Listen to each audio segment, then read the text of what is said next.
ಕನ್ನಡ ಜಾಣ ಜಾಣೆ ನಮಸ್ಕಾರ. ಮೊನ್ನೆ ಸುಪ್ರೀಂ ಕೋರ್ಟ್ನ ಚೀಫ್ ಜಸ್ಟಿಸ್ ಮೇಲೆ ಚಪ್ಪಲಿ ಏನಿದೆ ಆ ಪ್ರಕರಣ ಆದಮೇಲೆ ಅವನು ರಾಕೇಶ್ ಕಿಶೋರ್ ಅನ್ನೋನು ಅಂತವನು ಏನೇನೋ ಸಮಜಾಯಿಸಿ ಕೊಡೋಕೆ ಶುರು ಮಾಡ್ದ. ನನ್ನ ಬುದ್ಧಿ ಸೀಮಿತ ಇರಲಿಲ್ಲ, ನನ್ನ ನೆಶೆಯಲ್ಲಿದ್ದೆ, ಇನ್ನೇನೋ ಒಟ್ಟಾರೆ. ಆದರೆ ಒಂದು ಅರ್ಥ ಮಾಡ್ಕೋಬೇಕು ನಾವು, ಅವರು ಇಡೀ ದೇಶಕ್ಕೆ ನೆಶೆಯನ್ನು ಹಬ್ಬಿಸಿದ್ದಾರೆ. ಇಡೀ ದೇಶದ ಮನಸ್ಥಿತಿಯ ಸೀಮಿತವನ್ನು ಕಳ್ಕೋಬೇಕು ಆ ಥರ ಮಾಡಿದ್ದಾರೆ.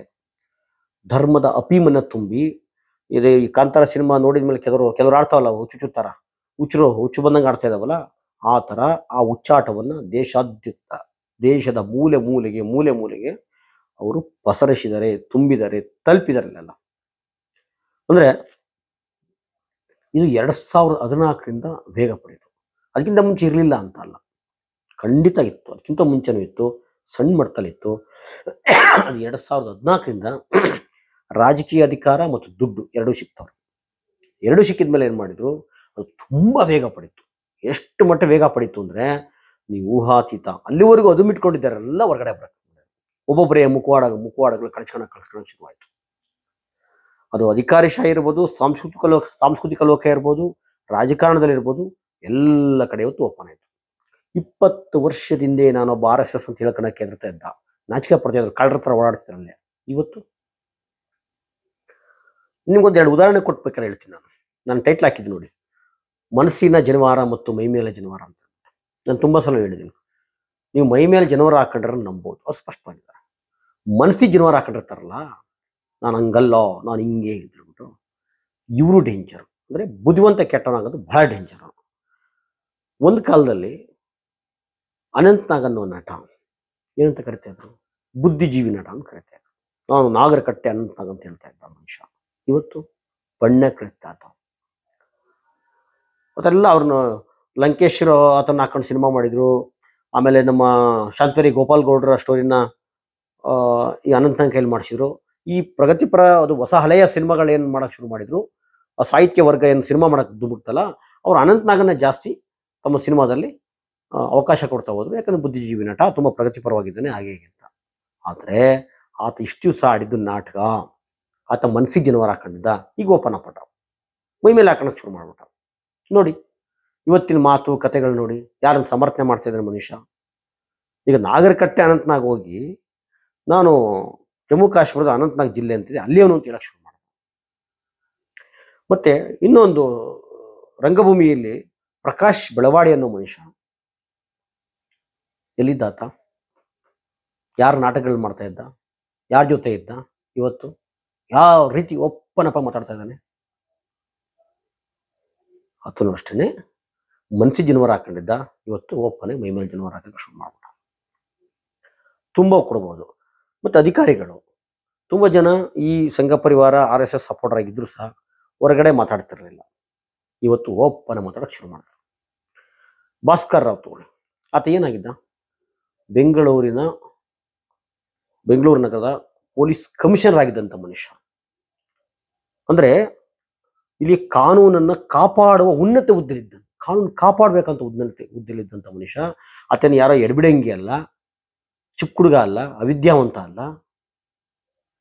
ಕಾನೂನನ್ನು ಕಾಪಾಡೋ ಹುದ್ದೆಲಿದ್ದಂಥ ಮನುಷ್ಯ. ಇವತ್ತು ಆ ರಾಕೇಶ್ ಕಿಶೋರನ್ನ ಸಮರ್ಥನೆ ಮಾಡ್ತಾ ಇದ್ದಾನೆ. ಚೀಫ್ ಜಸ್ಟಿಸ್ಗೆ ಶೂ ಎಸ್ತಿದ್ದು ಸರಿ ಅನ್ನೋ ಅರ್ಥದಲ್ಲಿ ಮಾತಾಡಿದ. ಕೊನೆಗೇನೋ ಸಾರಿ ಕೇಳ್ದ, ಅದಂತ ಬಿಡಿ, ಪ್ರತಿರೋಧ ಜಾಸ್ತಿ ಆಯ್ತು ಅಂತ. ಅಟ್ಲೀಸ್ಟ್ ಕರ್ನಾಟಕದಲ್ಲಿ ಅಷ್ಟು ಒಂದು ಸಣ್ಣ ಪ್ರತಿರೋಧ ಒಡ್ಡುವ ಮನಸ್ಥಿತಿ ಈಗಲೂ ಇದೆಯಲ್ಲ ಅಂತ ಖುಷಿ ಆಗುತ್ತೆ. ಅಂದರೆ ಹಿಂಗೆ ಇದ್ರು ಇವರೆಲ್ಲ ಒಬ್ಬೊಬ್ಬರೇ. ಅವ್ನು ನೋಡಿ, ವಿವೇಕ್ ರೆಡ್ಡಿ ಅಂತ ಹೇಳ್ಬಿಟ್ಟು ಬೆಂಗಳೂರಿನ ವಕೀಲರ ಸಂಘದ ಅಧ್ಯಕ್ಷರಿರಬೇಕು. ಆಯಿತು, ಆ ಪ್ರಕರಣದ ಪ್ರತಿಭಟನೆ ಮಾಡ್ತಾರೆ. ಹೇಳ್ತಾ ಇರೋದೇನಲ್ಲಿ ಚೀಫ್ ಜಸ್ಟಿಸ್ ಮಾತು ವಾಪಸ್ ತಗೋಬೇಕು.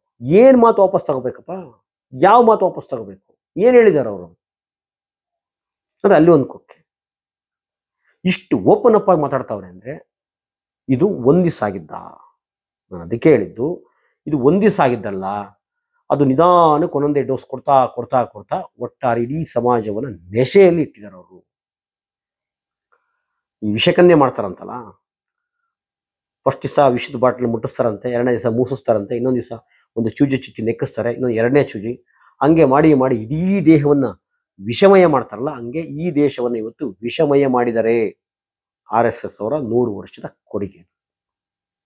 ಅಂದ್ರೆ ಈ 100 ವರ್ಷ ಆದಾಗ ನಾವಿವಾಗ ಓಪನ್ ಇಳಿದ್ಬೇಕು ಅನ್ನೋ ಅರ್ಥದಲ್ಲಿ ಓಪನ್ ಡಿಕ್ಲೇರ್ ಇವತ್ತು ಯುದ್ಧ ಘೋಷಣೆ ಮಾಡ್ಬಿಡ್ಬೇಕು ಅನ್ನೋ ಅರ್ಥದಲ್ಲಿ ಇವತ್ತು ಮಾಡ್ತಾ ಇದ್ದಾರೆ. ಅದಕ್ಕಿಂತ ಹಿಂದೆ ಏನ್ ಮಾಡಿದ್ರು, ಒಂದೊಂದೇ ಡೋಸ್ ಕೊಡ್ತಾ ಕೊಡ್ತಾ. ನಮ್ಮಲ್ಲಿ ಒಬ್ಬ MP ಆಗಿದ್ನಲ್ಲ, ಅವನು ಯಾರು ಹೆಗಡೆ ಅನ್ನೋನು ಎಂತ ಹೇಳಿದ್ದ, ನಾವು ಸಂವಿಧಾನ ಬದಲಾಯಿಸಕ್ಕೆ ಬಂದಿರೋದು, ಈ ಸಂವಿಧಾನವನ್ನ ನಾವು ಬದಲಾಯಿಸಕ್ಕೆ ಅಧಿಕಾರಕ್ಕೆ ಬಂದಿರೋದು ಅಂತ ಓಪನ್ ಹೇಳ್ದ. ಅವತ್ತು ಅವನಿಗೆ 2 ಬಿಟ್ಟಿದ್ರೆ ರೀ, 10 ಜನ ಅವನ ಮನೆ ಮುಂದೆ ಪ್ರತಿಭಟನೆ ಮಾಡಿಲ್ಲ ರೀ, 10 ಜನ ಮಾಡಲಿಲ್ಲ. ಅವತ್ತು 2 ಬಿಟ್ಟಿದ್ರೆ ಅವನಿಗೆ ಇವತ್ತಿಂತ ಪರಿಸ್ಥಿತಿ ಬರ್ತಿರಲಿಲ್ಲ. ಅಣಕು ಪ್ರದರ್ಶನ ಮಾಡಿದ್ರಲ್ಲ ಮಹಾತ್ಮ ಗಾಂಧೀಜಿಯವರ ಒಂದು ಪ್ರತಿಮೆಗೆ ಶೂಟ್ ಮಾಡೋ ರೀತಿಯಲ್ಲಿ ಅಣಕು ಪ್ರದರ್ಶನ ಮಾಡಿದ್ರಲ್ಲ, ಒಂದಷ್ಟು ಜನಕ್ಕೆ ಯಾರಿಗೂ ಖುಷಿ ಆಯ್ತು. ಅವಾಗ ಸುಮ್ಮನಾಗ್ಬಿಟ್ರು. ಗಾಂಧಿ ಬಂದು ಒಂಥರ ಸತ್ತು ಬಿದ್ದಿದ್ದಾವೆ ಎಲ್ಲ, ನಾಚಿಕೆ ಆಗ್ಬೇಕು ಅವ್ರಿಗೆಲ್ಲ, ಅಷ್ಟು ಕೋಪ ಬರುತ್ತೆ. ಏನ್ರಿ ಮಾಡ್ತಾ ಇದ್ದಾರೆ, ಕತ್ತೆ ಕಾಯ್ತಿದ್ರಿ ನೀವೆಲ್ಲ, ಕೆಟ್ಟ ಸಿನಿಮಾ ತಕೊಂಡ್ ಕೂತಿದಾರಲ್ರಿ, ಕೆಟ್ಟ ವಿಡಿಯೋಗಳು ಮಾಡಕ್ ಕೂತಿದಾರಲ್ರಿ. ನೀವು ಒಂದೇ ಒಂದು ಯಾವನ ಮೇಲೆ ಕೇಸ್ ಹಾಕಿದ್ರ? ಗಾಂಧಿ ಬಂದರು ಎಂತ ನೀಚರ್ರಿ ನೀವು, ಲಜ್ಜಿಗೆಟ್ಟವ್ರಿ ನೀವೆಲ್ಲ. ಒಂದು ಕೇಸ್ ಹಾಕಿದ್ರೆ ಏನಕ್ಕೆ ಗಾಂಧಿ ಬಗ್ಗೆ ಸುಳ್ಳು ಬೊಗಳ್ತಾ ಇದ್ರೆ ಅಂತ ಹೇಳ್ಬಿಟ್ಟು ಇವತ್ತು ಈ ಪರಿಸ್ಥಿತಿ ಬರ್ತಾರಲ್ಲ. ಇನ್ಯಾರೋ ಖುಷಿ ಪಟ್ರ ಅವಾಗ, ಬಿಡು ಗಾಂಧಿ ಗೆಲುವಾಗಿದ್ದು ಅಂತ ಹೇಳ್ಬಿಟ್ಟು. ಅಂದ್ರೆ ನಾನು ಹೇಳ್ತಾರೆ, ಒಂದೊಂದೇ ಡೋಸ್ ಕೊಟ್ಕೊಂಡು ಬಂದ್ರು ಅವರು. ಇವತ್ತು ಓಪನ್ ಆಗಿ ಹೇಳಿದ್ರು, ಸುಪ್ರೀಂ ಕೋರ್ಟ್ನ ಮುಖ್ಯ ನ್ಯಾಯಾಧೀಶರಿಗೆ ಚಪ್ಪಲಿ ಹೊಡೆಯೋ ಮಟ್ಟಕ್ಕೆ ಬಂದರು. ಮತ್ತೆ ಇಲ್ಲಿ ನೋಡಿ, ಅವ್ರು ಕೊಡ್ತಾ ಇರೋ ಕಾರಣ ಏನು, ಅದೇನೋ ವಿಷ್ಣು ದೇವಸ್ಥಾನ ಅಂತ ನೀವು ದೇವ್ರನ್ನೇ ಕೇಳ್ಕೊಳ್ಳಿ ಅಂತ ಹೇಳ್ಬಿಟ್ರಂತೆ. ಆ ಥರ ಹೇಳಿಲ್ಲ. ದೊಡ್ಡ ಅವಮಾನ ಆಗ್ಬಿಡ್ತಂತೆ, ಬಹಳ ದೊಡ್ಡ ಸನಾತನ ಧರ್ಮಕ್ಕೆ. ಅಯ್ಯೋ, ಸನಾತನಕ್ಕೆ ಅವಮಾನ ಮಾಡಿದಂಥವ್ರು ಎಂತೆಂದ್ರೆ ಹೇಳೋಣಪ್ಪ. ನಾನು ಸುಮ್ಮನೆ ಸಣ್ಣ ಉದಾಹರಣೆ ಒಂದು 2-3 ಹೇಳ್ತೀನಿ ಅಷ್ಟೇ, ನಿಮಗೆ ಬೇಕಾದಷ್ಟು ಕೊಡಬಲ್ಲೆ. ಸಿನಿಮಾ ನಟ ಉಪೇಂದ್ರ ಏನ್ ಮಾಡಿದ್ನಪ್ಪ, ಗಣೇಶನ ಜೋಡ ನೀರೊಳಗೆಸ್ತ, ಪುರೋಹಿತನಿಗೆ ಎಂಡ ಕುಡಿಸ್ತಾ ಒಪ್ಪನಾಗಿ. ಅದೇ ಇನ್ನೊಂದು ಕಿಶೋರ್ ಸರ್ಜನ್ ಯಾರೋ ಒಂದು ಸಿನಿಮಾ ಬಂತು, ಅದರಲ್ಲೇನೋ ಬ್ರಾಹ್ಮಣರನ್ನ ಒಂದು ಅವಹೇಳನ ಮಾಡಿದ್ರು, ಗೇಲಿ ಮಾಡಿದ್ರು ಅಂತ ಹೇಳಿ ಇಡೀ ಒಂದು ಬ್ರಾಹ್ಮಣ ಸಮುದಾಯ ಮುಖ್ಯಸ್ಥರೆಲ್ಲ ಫಿಲಂ ಚೇಂಬರ್ಗೆ ಹೋಗಿ ಪ್ರತಿಭಟನೆ ಮಾಡಿದ್ರು, ಸ್ಟ್ರೈಕ್ ಮಾಡಿದ್ರು, ಆ ಸಿನಿಮಾ ನಿಲ್ಲಿಸ್ಬೇಕು, ಕ್ಷಮೆ ಕೇಳಾಗ ಮಾಡ್ಬೇಕು ಅಂತೆಲ್ಲ ಮಾಡಿದ್ರು. ಅಂಥದ್ದೇನಿರ್ಲಿಲ್ಲ ಅದರಲ್ಲಿ. ಇದೇ ಉಪೇಂದ್ರ ಒಬ್ಬ ಪುರೋಹಿತನಿಗೆ ಪಬ್ಲಿಕ್ ಅಲ್ಲಿ ಎಂಡ ಕುಡಿಸ್ತ, ನೀನು ಸುಳೆ ಜೊತೆ ಇದೆಯಾ ಅಂತ ಹೇಳ್ದ, ಗಣೇಶನ್ ತಗೊಂಡು ನೀರೊಳಕ್ಕೆ ಹಸ್ತ, ಏನು ಅನ್ಸಿಲ್ಲ. ಯಾಕೆ ಅಂದ್ರೆ ಉಪೇಂದ್ರ ಒಬ್ಬ ಬ್ರಾಹ್ಮಣ ಅಲ್ವಾ. ಮತ್ತೆ ಕಲಬುರ್ಗಿಯವರ ಹತ್ಯೆ ಯಾಕಾಯ್ತು? ಕಲಬುರ್ಗಿಯವರೇನು ಅನಂತಮೂರ್ತಿಯವರು ಮಾಡಿದ ಕೆಲಸವನ್ನ ಹಿಂಗೆ ಹೇಳಿದ್ರು ಅಂತ ಹೇಳಿದ್ರು ಕಲಬುರ್ಗಿಯವ್ರ ಸ್ಟೇಟ್ಮೆಂಟ್. ಅಂದ್ರೆ ಅನಂತಮೂರ್ತಿಯವರು ಒಂದು ದೇವರ ಕಲ್ಲು ಮೇಲೆ ಉಚ್ಚೆ ಊಯಿದ್ರು, ದೇವರ ಕಲ್ಲು ಮೇಲೆ ಉಚ್ಚೆ ಊದೆ, ಅದನ್ನು ಕಲಬುರ್ಗಿಯವರು ಹೇಳಿದ್ರು. ಅನಂತಮೂರ್ತಿ ಬರ್ಕೊಂಡಿದ್ದಾರೆ, ಅನಂತಮೂರ್ತಿ ತರ ಬರ್ಕೊಂಡಿದ್ದಾರೆ ಅಂತೇಳಿ ಕಲಬುರ್ಗಿಯವರು ಒಂದು ಇಂಟರ್ವ್ಯೂ ಹೇಳ್ತಾರೆ. ಅದು ದೊಡ್ಡ ಮಟ್ಟದಲ್ಲಿ ಇನ್ಯಾರಿಗೋ ಪ್ರಚೋದನೆ ಕೊಟ್ಟು ಕೊಲ್ಲಂಗಾಯ್ತು. ಅವ್ರು ಹೆಚ್ಚಿನ ಅಂಶ ಆ ವಿಚಾರದಲ್ಲಿ ಬರೀ ಲಿಂಗಾಯತರನ್ನೇ ಟಾರ್ಗೆಟ್ ಮಾಡಿದ್ರು, ಲಿಂಗಾಯತರನ್ನೇ. ಕಲಬುರ್ಗಿಯವರು ಲಿಂಗಾಯತರು, ಮತ್ತೆ ಲಿಂಗಣ್ಣ ಸತ್ಯಂಪೇಟೆ ಅಂತ ಹೇಳ್ಬಿಟ್ಟು ಕೊಚ್ಚಿ ಬಿಸಾಕಿದ ಮರುವಳಿಕೆ, ಅವರು ಲಿಂಗಾಯತರು, ನಿಮ್ಗೆ ಗೊತ್ತಿದೆ. ಆಮೇಲೆ ಗೌರಿ ಲಂಕೇಶ್ ಲಿಂಗಾಯತರು, ಯೋಗೀಶ್ ಮಾಸ್ಟರ್ನ ಹತ್ಯೆ ಪ್ರಯತ್ನ ಪಟ್ಟರು, ಅವರು ಲಿಂಗಾಯತರು. ಅವರೆಲ್ಲ ಮಾಡಿದ್ದಾದ್ರು ಏನು? ಅದೇ ಮತ್ತೆ ಇನ್ನೊಂದು ನಿಮ್ಗೆ ಹೇಳ್ಬೇಕು ಅಂದ್ರೆ, ಬನ್ನಂದೆ ಗೋವಿಂದಾಚಾರ್ಯರು ಈ ಗಣೇಶನ್ ಬಗ್ಗೆ ತೊಗೊಂಡಾದ್ರೆ ಏನು ಎಲ್ಲ ಕಡೆ ಗಣೇಶನ್ DJ ಹಾಕೊಂಡು ನಾವು DJ ಹಾಕ್ಬಾರ್ದ, ಕುಣಿಬಾರ್ದ, ಕಲ್ಲು ಹೊಡೆದ್ರು, ಅವಮಾನ ಆಯ್ತು, ಇಷ್ಟೆಲ್ಲ ಮಾಡಿದ್ರಲ್ಲ. ಗಣೇಶನ್ ಬೆಂಗಳೂರಲ್ಲಿ ಬಿಡಿ, ಉಚ್ಚೆಗುಂಡಿಲಿ ಹೆಸರು, ಚಪ್ಪಲಿ ತುಣಿದ್ರು, ಹಾರಿದ್ರು, ಸೂಚಿಕೆ ತರ ಹೊಡೆದ್ರು, ಏನು ಅನ್ಸಿಲ್ಲ. ಅದಕ್ಕಿಂತ ಮುಖ್ಯವಾಗಿ ಗಣೇಶನ್ ಬಗ್ಗೆ ಒಂದು ಪುರಾಣದ ಕಥೆಯನ್ನು ಕಟ್ಟಿದಾರಲ್ಲ, ಪಾರ್ವತಿ ಕೊಳೆಯಲ್ಲಿ ಉಟ್ಬಿಡ್ತಾ ಹಂಗೆ ಹಿಂಗೆ ಅಂತೇಳಿ, ಇದನ್ನ ತುಂಬಾ ಹೀನಾಮಾನವಾಗಿ ಗೇಲಿ ಮಾಡಿ ಮಾತಾಡಿದ್ದು ಬನ್ನಂಜೆ ಗೋವಿಂದಾಚಾರ್ಯರು.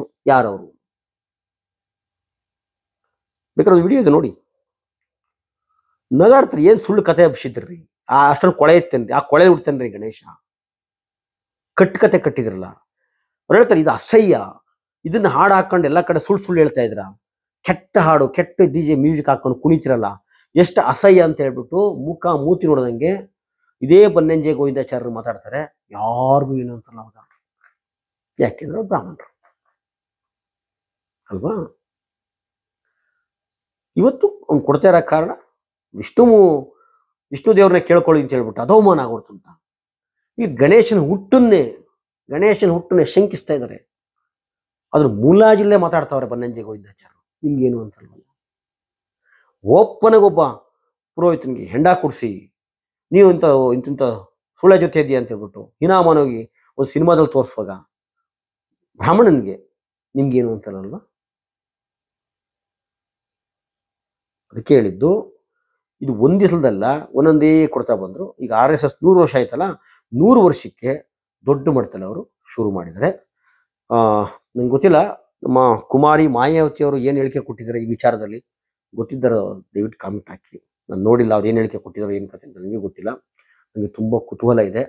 ದಯವಿಟ್ಟು ಕುಮಾರಿ ಮಾಯಾವತಿಯವರು BSP ಪಕ್ಷದ ಸರ್ವೋಚ್ಚ ನಾಯಕಿ ಏನು ಹೇಳಿಕೆ ಕೊಟ್ಟಿದ್ದಾರೆ ಅಂತ. ಮತ್ತು ಇನ್ನೊಂದು ಮಾಹಿತಿ ಇರಲಿ,